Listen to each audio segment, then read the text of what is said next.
quite a few months of hiatus on this one. If they just talked to each other, the whole thing would be resolved. Feels so weird to call him that, by the way. What I was promised wasn't what I was getting, and the cliffhanger at the end of this book has me absolutely reeling. Varying levels of enjoyment. You heard it here first.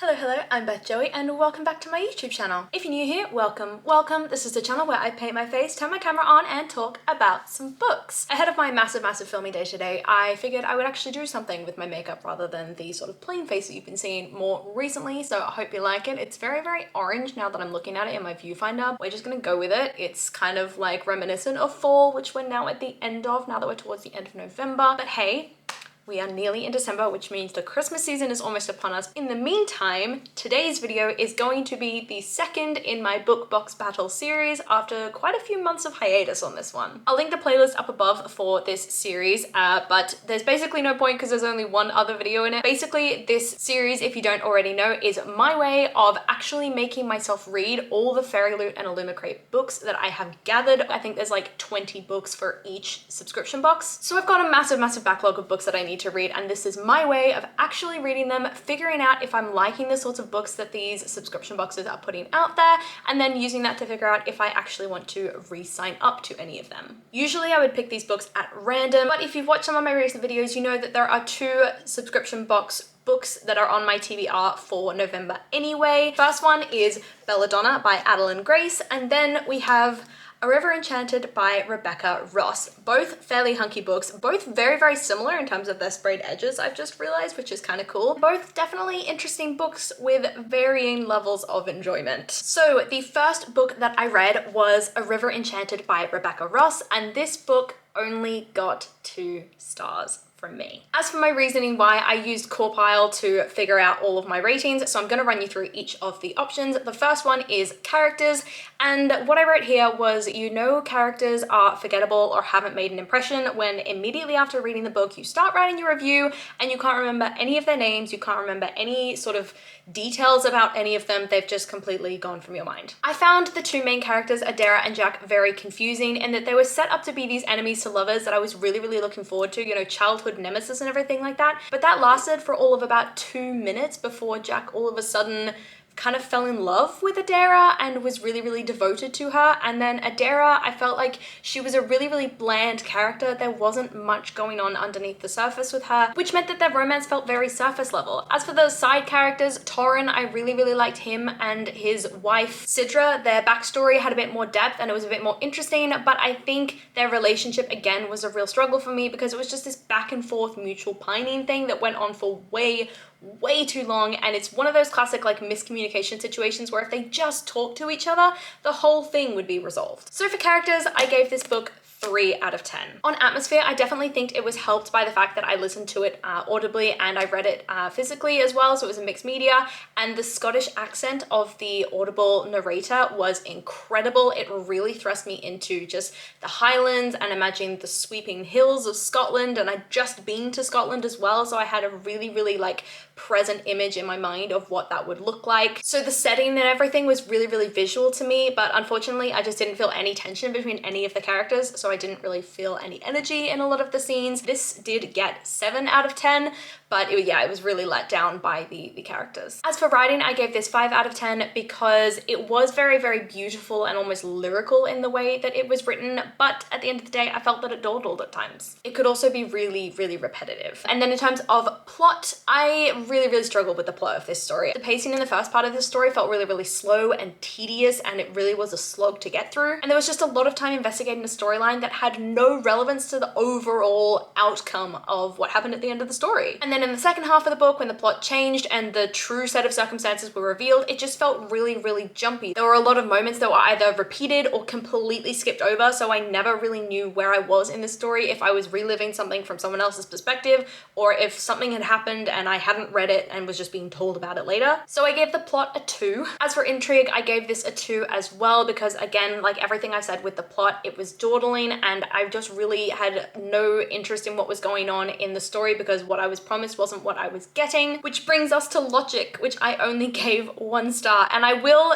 give it one positive, which was the magic was easy to understand and it didn't change, and it just very much was like set in stone, you knew where you stood. But all of the characters, I feel like they didn't even know what they wanted. Firstly, the villain, everything that he was doing was completely illogical, especially because the reasoning for the loss that the villain experienced that led to what they were doing was actually the fault of his own family, and he blamed it all on the other family. Then there were the spirits and how some spirits had more power than others for some reason, and some spirits blocked the ability of other spirits to be able to talk to Jack and Adara, but then it was never explained why, because then that spirit ended up helping Jack and Adara. So they were like, we blocked these other guys' abilities, but we're gonna tell you what we want, what you need to know. Why are you blocking their other abilities? Was it just so you would have an excuse to get Jack and Adara to talk to multiple different groups of spirits? And then Jack's involvement, it seemed like once the circumstances of the story were really revealed and the circumstances of these girls going missing was actually revealed,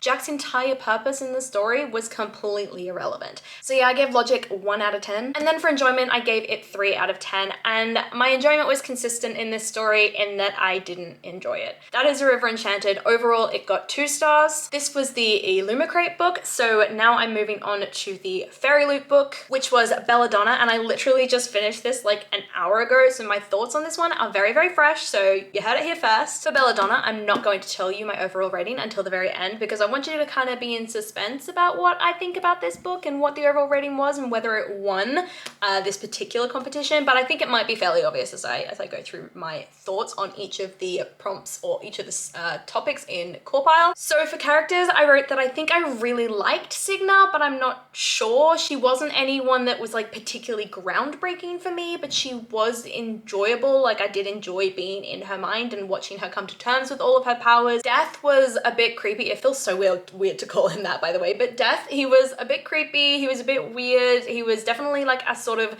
classic soppy hero, which I really liked. But again, he didn't have a ton of substance to him, I don't think. For atmosphere, I mean, when people describe this as gothic and dark, I don't really see that. It definitely felt more like a love story, but I did feel the energy in the scenes where particular characters were at risk, and I did feel the tension of that. For writing, this was simple, readable. It had a good balance of dialogue to narration. It wasn't anything outstanding. Like I would say Invisible Life of Addie LaRue by V.E. Schwab was particularly outstanding, but it was good. Like it was an easy, fun read. For plot, I really enjoyed how it mixed murder mystery with romance with fantasy to build this story, and everything felt really, really relevant to the plot. Every aspect of the story that you were investigating felt relevant and it all tied together in the end, which I liked. And then the final reveal was super, super unexpected. I did not anticipate or predict that that character was the one behind everything, which I love when that happens, because what I also liked is that when that character explained everything, it made sense.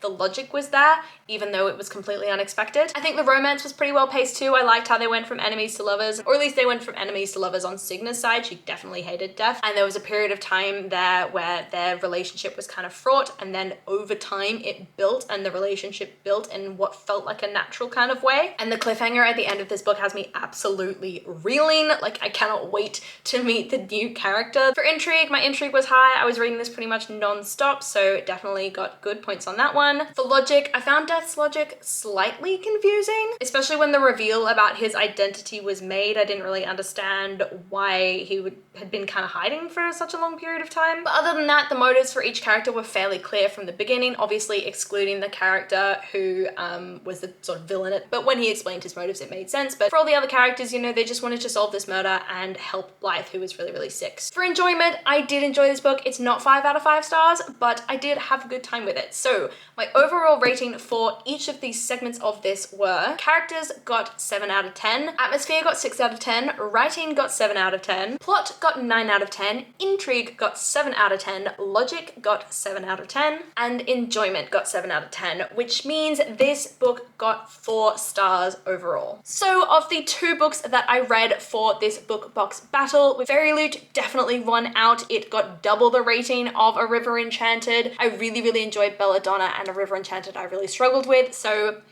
We've definitely got a clear winner in this one, unlike the previous video where it was a bit of a tie. As for which books I'm going to be reading next in this series, you're just gonna have to wait and see for the next video. As for this video today, I'm going to wrap it up here. I really hope that you enjoyed this video. Let me know down below if you have read either of these books, if you agree or disagree with the points that I made on either of these books, or if you are subscribed to a Fairyloot or Illumicrate at the moment. Let me know what I'm missing out on. Has there been some particularly good stuff over the last couple months? Because I haven't been around for it and I'm kind of getting a bit of FOMO every time I watch an unboxing. I really hope that you enjoyed this video, and if you did, please do let me know by liking, subscribing, and hitting that notification bell all down below. It is a super easy way to help my channel grow, and I will see you lovely people in my next video. Bye!